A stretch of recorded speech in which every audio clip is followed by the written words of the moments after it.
Graça e paz, eu sou o pastor Francisco, pastor da IAP em Lages, Paracambi, superintendente da Convenção Rio de Janeiro. Eu sou amigo da missão. Convido todos vocês, todos os membros e líderes da Convenção Rio de Janeiro para participar também desse projeto. Sexo é pecado? Será que a queda no Éden foi porque Adão e Eva fizeram sexo? O que a Bíblia diz sobre isso? Onde ele é uma bênção? É sobre isso que nós vamos estar tratando hoje.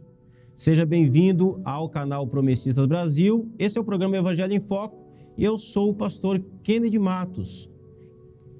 O meu desejo, a minha oração é que nós tenhamos aqui um tempo muito produtivo de reflexão na palavra de Deus. Quero já desafiar você a compartilhar esse vídeo, a mandar aí nos seus grupos de WhatsApp, a compartilhar nas suas redes sociais, para que mais pessoas possam ser alcançadas, para que mais pessoas possam ser orientadas através da palavra de Deus. Pegue aí a sua Bíblia, prepare o seu coração, porque hoje Deus tem uma palavra, mais uma vez, para a sua vida, em nome de Jesus.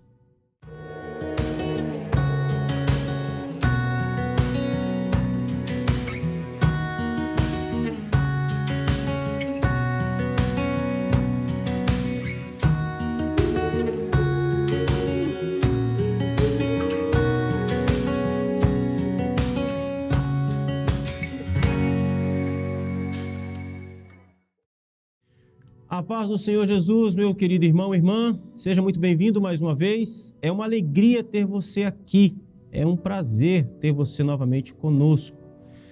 Bom, nós estamos no mês de junho e, como eu disse na semana passada, nesse mês eu quero tratar a respeito dessa parte onde o apóstolo Paulo vai orientar e responder à igreja de Corinto sobre como que eles deveriam lidar com algumas questões da vida.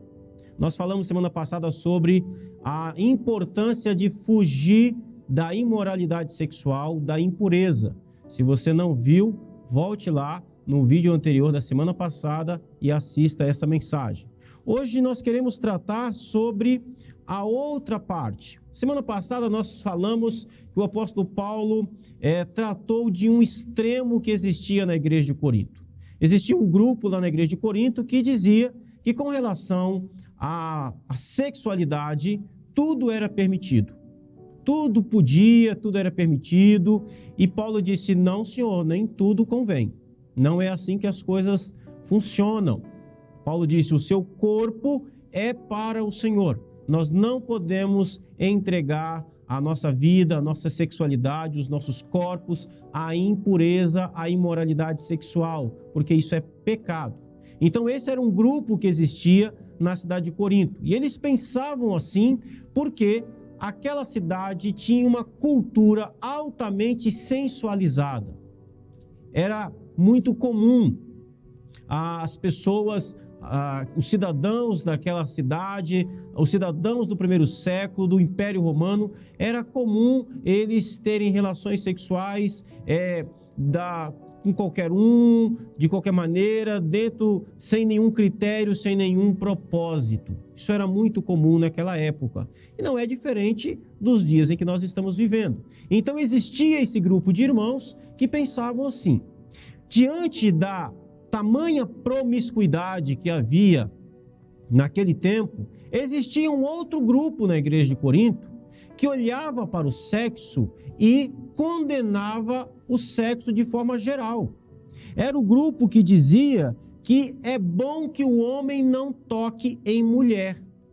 É isso que o apóstolo Paulo vai estar tratando aqui em 1 Coríntios capítulo 7, do verso 1 ao verso 5. Ele vai estar respondendo a esse outro grupo.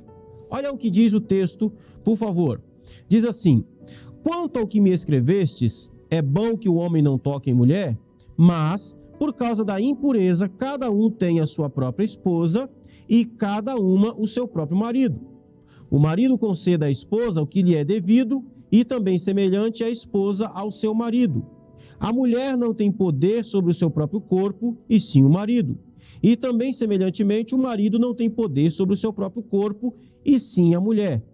Não vos priveis um ao outro, salvo talvez por mútuo consentimento, por pouco tempo, para vos dedicardes à oração, e novamente vos ajuntardes, para que Satanás não vos tente por causa da incontinência.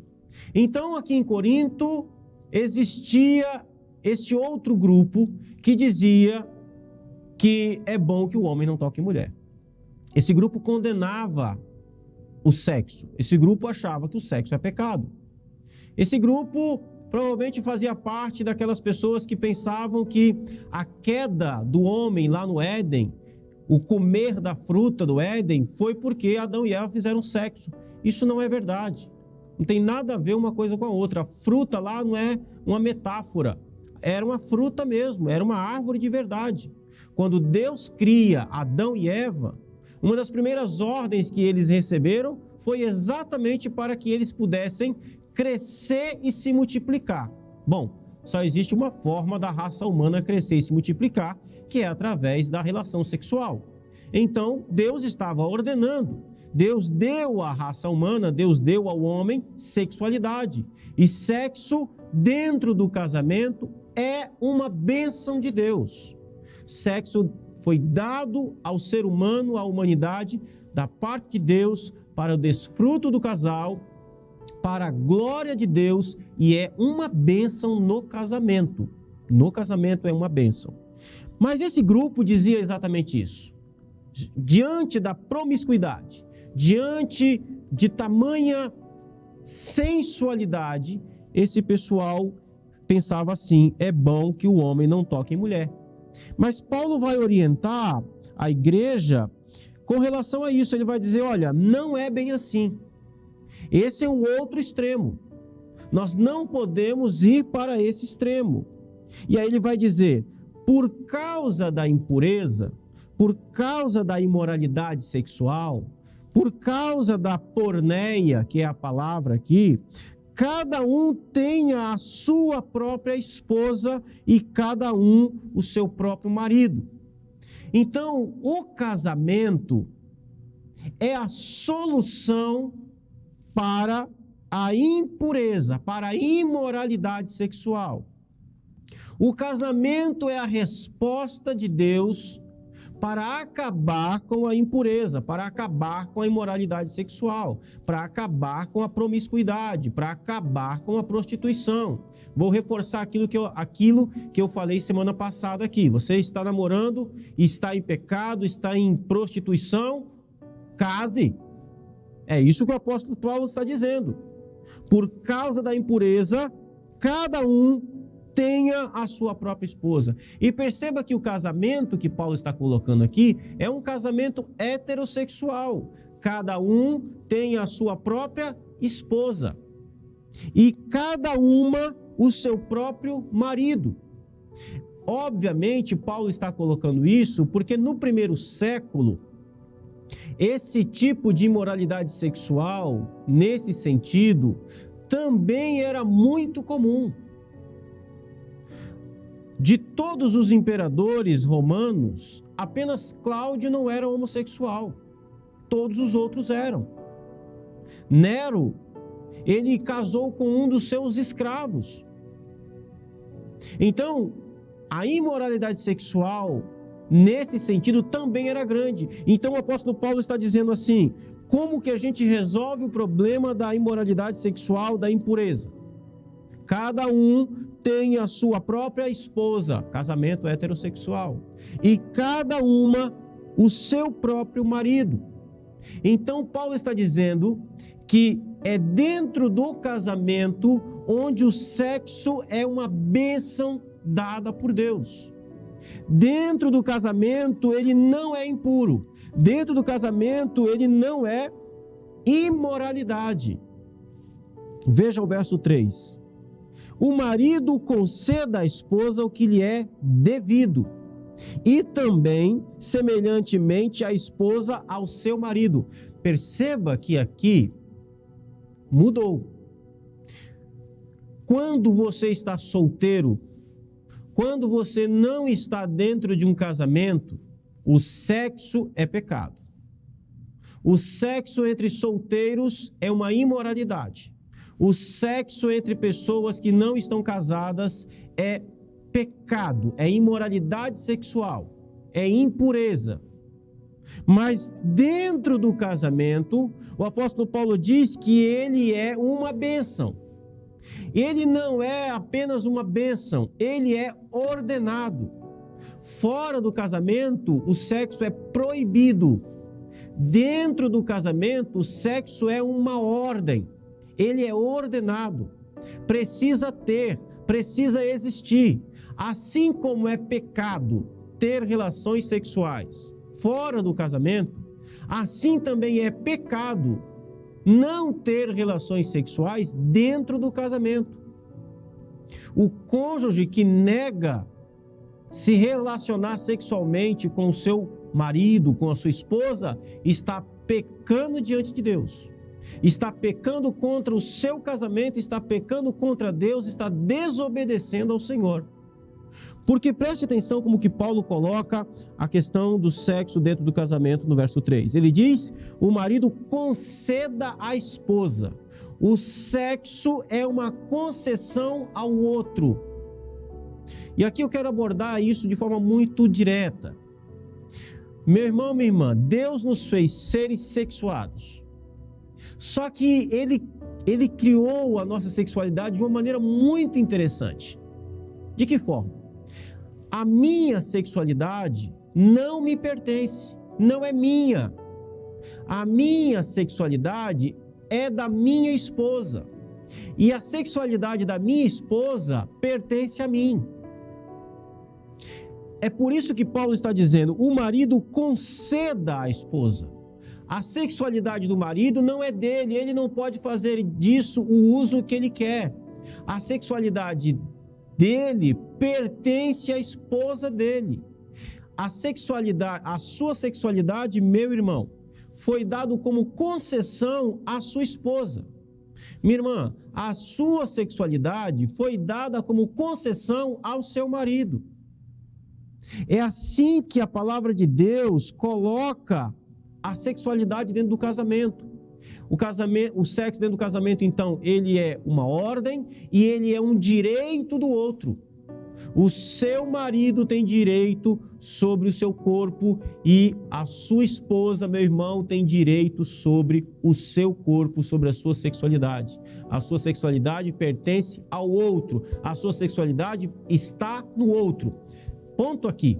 É por isso que casais de namorados, quando fazem e têm relação sexual, estão pecando. Por que estão pecando?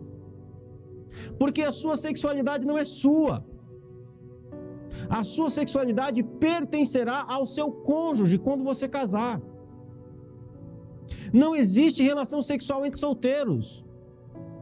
Não existe sexualidade para quem não é casado. Porque a sua sexualidade, moça, a sua sexualidade não pertence a você, pertencerá ao seu marido. Rapaz, a sua sexualidade não pertence a você, pertencerá à sua esposa. Você não tem o direito de fazer da sua sexualidade, de conceder a sua sexualidade para quem não é sua esposa, para quem não é seu marido. É por isso que é pecado. É por isso que não pode. É por isso que a palavra de Deus, ela condena esse tipo de coisa.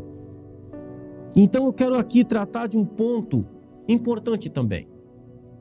Quero responder uma pergunta que já me fizeram algumas vezes. Eu acho que é importante, ela cabe aqui. Masturbação é pecado? É. Por quê? Porque a sua sexualidade não é sua, você não pode manipulá-la. Você não pode fazer dela aquilo que você quer. Pertence ao seu marido, pertence à sua esposa, pertencerá ao seu marido, pertencerá à sua esposa, você não pode manipular isso. E aí nós temos hoje um conceito de que algumas pessoas perguntam assim, o solteiro diz assim, mas eu não tenho esposa, eu não tenho marido, como eu faço para saciar a minha sexualidade? Casando. Você está solteiro e tem desejos, tem pulsões Como você faz para saciar a sua sexualidade, para resolver? Casa, meu irmão. Casa, minha irmã. É assim que você resolve. Não se tocando, não se manipulando. Não, a sua sexualidade não te pertence. Quando um casal de namorado excita o corpo do outro, está defraudando um corpo e uma sexualidade que não te pertence. Minha irmã, quando o seu namorado te toca, ele está defraudando uma sexualidade que não é sua e não é dele. Por isso que é pecado. Meu irmão, quando a sua namorada te toca, ela está defraudando uma sexualidade que não pertence a ela e não pertence a você. Pertencerá no futuro quando casar. Ah, mas eu vou casar com ela. Então case logo, então resolva a coisa. Seja honesto, tenha integridade. Não é porque que você vai casar que você já pode fazer isso. Não, você não tem esse direito. Você não deve, não pode. Outra pergunta. Eu posso me excitar o meu corpo, manipular a minha sexualidade, pensando no meu marido ou na minha esposa? Primeiro que isso não faz nenhum sentido. Por que alguém usaria a imaginação se pode usar a realidade? Você que está casado, cuidado com a masturbação. Isso pode estragar a sua sexualidade, o seu casamento. Vigie. Você tem a realidade, meu irmão. Minha irmã, você tem a realidade, você não precisa imaginar. O corpo do seu marido pertence a você. O corpo da sua esposa pertence a você. Você tem acesso a hora que quer, quando quer, quantas vezes quiser. Você não precisa disso. Não pode, é pecado. Eu quero deixar aqui um alerta, principalmente para os rapazes e as moças. Os rapazes ouvem constantemente esse mundo dizer: prove antes. Você precisa provar. É isso que a nossa cultura diz. Meu querido irmão, isso é diabólico, isso é terrível. Segura a sua onda. Você não precisa provar nada. Não é vergonha você ser um rapaz virgem. Aliás, ninguém nem precisa ficar sabendo. Não é vergonha nenhuma. Qual o problema? Qual a dificuldade disso? Qual a dificuldade de você casar virgem, meu irmão? Você não tem que sair por aí afora experimentando nada. Isso é bobagem. Olhe para Adão. Adão não precisou sair experimentando nada. Adão não precisou aprender nada. Esse negócio de que eu preciso para poder aprender. Isso é conversa. Não é assim. Isso não é correto, não é certo diante do Senhor. Você não tem que aprender, você não tem que ficar experimentando, você não tem que ficar provando nada para ninguém. Meninas, irmãs, vivemos num mundo onde nós ouvimos a mesma coisa. As ideologias hoje dizem assim para você: você precisa conhecer o seu corpo, explore, excite-se, se descubra. Isso é diabólico. Isso é bizarro. Ninguém conhece seu corpo melhor do que você. E outra coisa, nós não somos seres infinitos para estar descobrindo uma coisa nova todo dia. Você conhece o seu corpo, você se conhece. Você não tem que estar se tocando, se manipulando para que você possa aprender com isso. Não, de novo, eu pego o exemplo de Adão e Eva, eles não precisaram ficar fazendo isso. Eles não precisaram nem mesmo ser orientados com relação a isso. A Bíblia nem diz que foram orientados. A Bíblia diz que Deus cria Eva da costela de Adão. Quando Adão acorda do sono, Deus traz Eva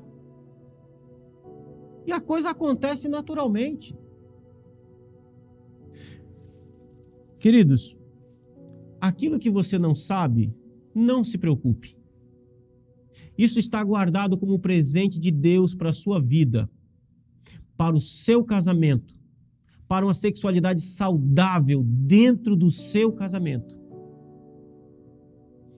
Você vai descobrir no seu esposo, você vai descobrir na sua esposa. É assim. Então, nós precisamos tomar cuidado. Nós precisamos tomar cuidado com essas orientações que vêm do mundo.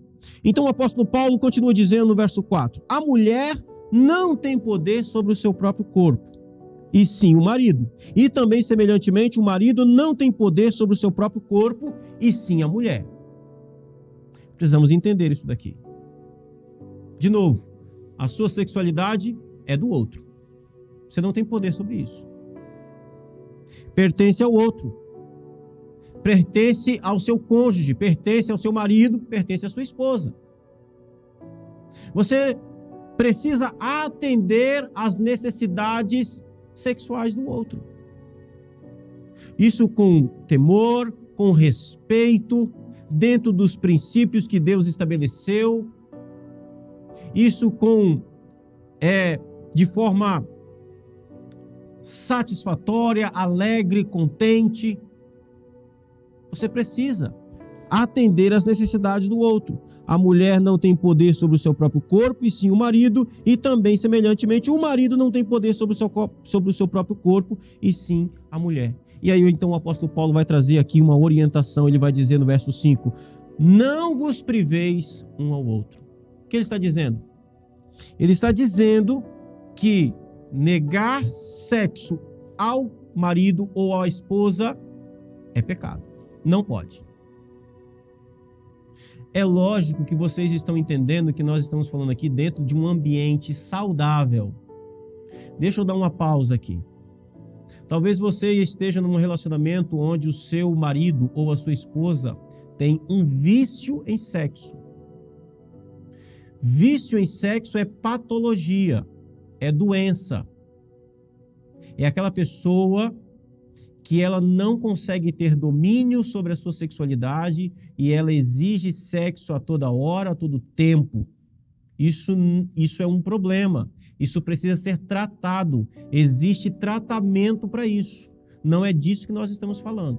Se você está em uma relação onde o seu parceiro, onde o seu marido ou a sua esposa, ele tem um problema de vício em sexo, vocês precisam juntos procurar tratamento para isso, ok?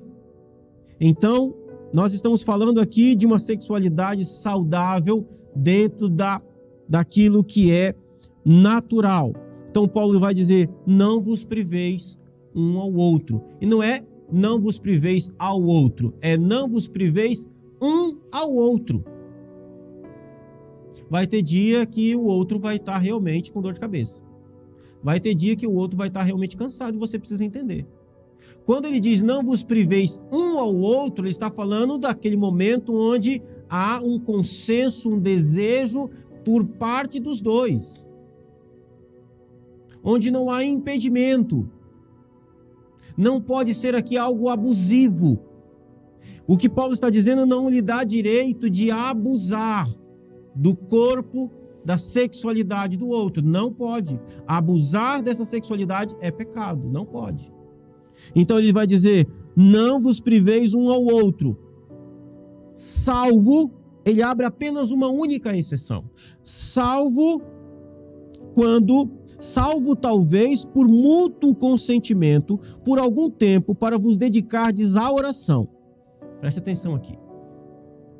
Quando que alguém, um casal casado, pode ter um período onde o sexo não acontecerá? Paulo diz aqui que é quando os dois, preste atenção, quando por mútuo consentimento. O que é mútuo consentimento? Quando os dois concordam de interromper a atividade sexual por algum tempo, não para sempre, não por um mês, não por 6 meses, não por muito tempo, por algum tempo, para vos dedicardes à oração. Preste atenção que os dois precisam estar envolvidos aqui. Não é a mulher chegar para o marido e dizer, olha, esse mês não tem, essa semana não tem, ou o marido chegar e dizer, olha, essa semana não tem, esse mês não tem, porque eu vou estar orando. Não, senhor. É mútua oração dos dois. Ele diz para vos dedicardes à oração. É quando os dois estão vivendo um momento, uma situação na vida, onde eles percebem que precisam se dedicar mais à oração ao Senhor. E os dois vão ter esse momento de oração. Os dois vão ter esse tempo de consagração. E os dois concordam em, nesse período de tempo curto, em não se relacionarem sexualmente. Não porque o sexo é um pecado. Não, não é. Dentro do casamento ele é uma bênção. Mas por uma decisão de abrir mão da sua intimidade para ter intimidade com Deus. Os dois. E aí Paulo continua orientando, ele vai dizer assim: e novamente vos ajuntardes, para que Satanás não vos tente por causa da incontinência. Ou seja, esse novamente aqui é uma urgência, não é por muito tempo. Então os dois concordaram que vão ter um tempo de oração, e os dois concordaram que durante esse tempo de oração não haverá relação sexual. Ok, por pouco tempo façam isso e depois voltam a se relacionar. Para quê? Para Satanás não tentar você. Para Satanás não tentar você nas suas paixões, nas suas inclinações, na sua sexualidade, nos seus desejos. É isso que o apóstolo Paulo está aqui orientando. Portanto, meus amados irmãos e irmãs, deixa eu lhe dizer uma coisa aqui para a gente concluir e orar. Você está casado? Como é que está a sua vida sexual com o seu marido e com a sua esposa? Como é que está a sua relação? Trabalhe isso. Você tem dificuldades nessa área? Converse com o seu marido. Converse com a sua esposa. Tenha uma conversa aberta. Ore ao Senhor. Procure tratamento.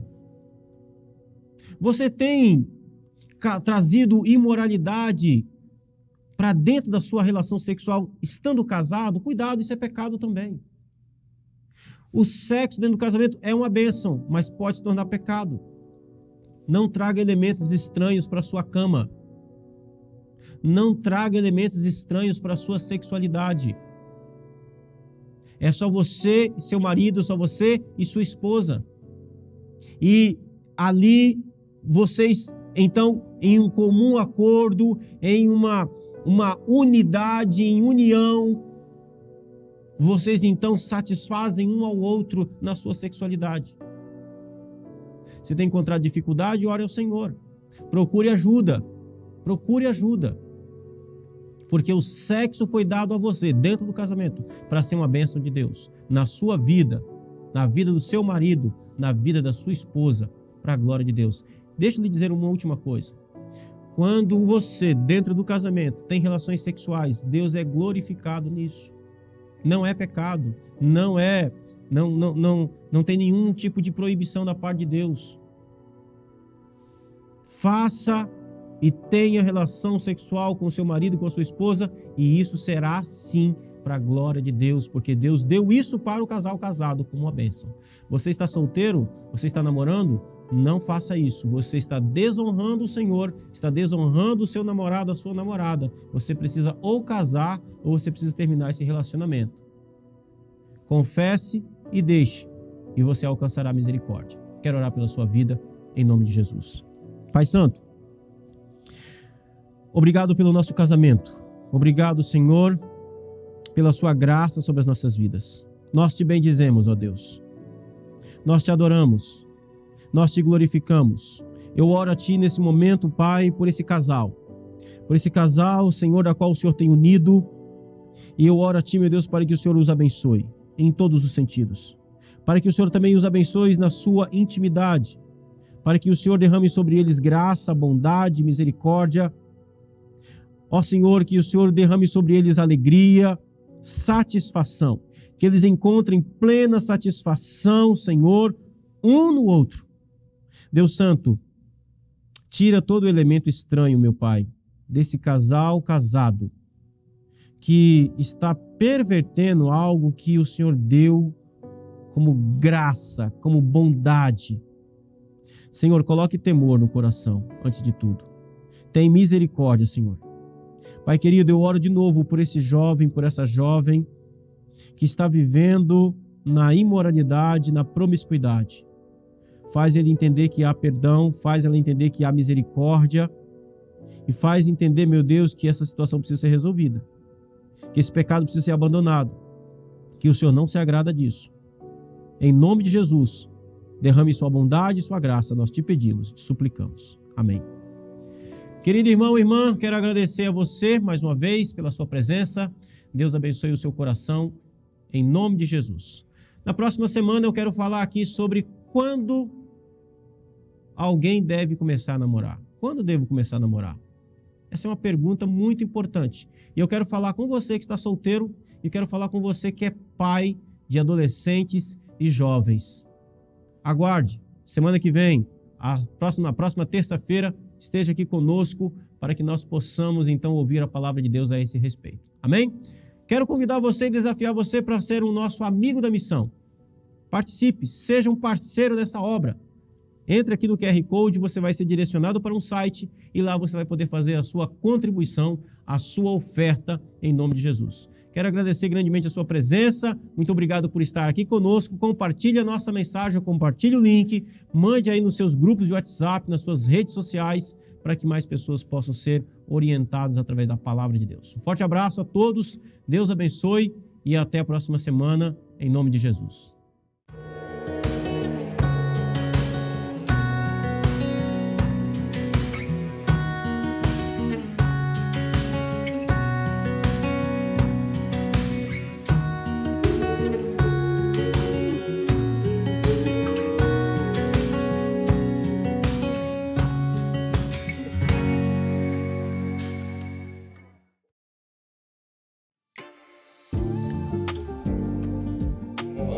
Graça e paz, eu sou o pastor Francisco, pastor da IAP em Lages, Paracambi, superintendente da Convenção Rio de Janeiro. Eu sou amigo da missão. Convido todos vocês, todos os membros e líderes da Convenção Rio de Janeiro para participar também desse projeto. Quando eu tinha aproximadamente 8 anos, eu tinha visto uma excursão de seminarista que foi na minha cidade. Isso mexeu muito comigo, despertando o desejo de algum dia ser seminarista. Logo após, foi passando os anos e lamentavelmente eu tinha deixado esse olhar com carinho do seminário, né?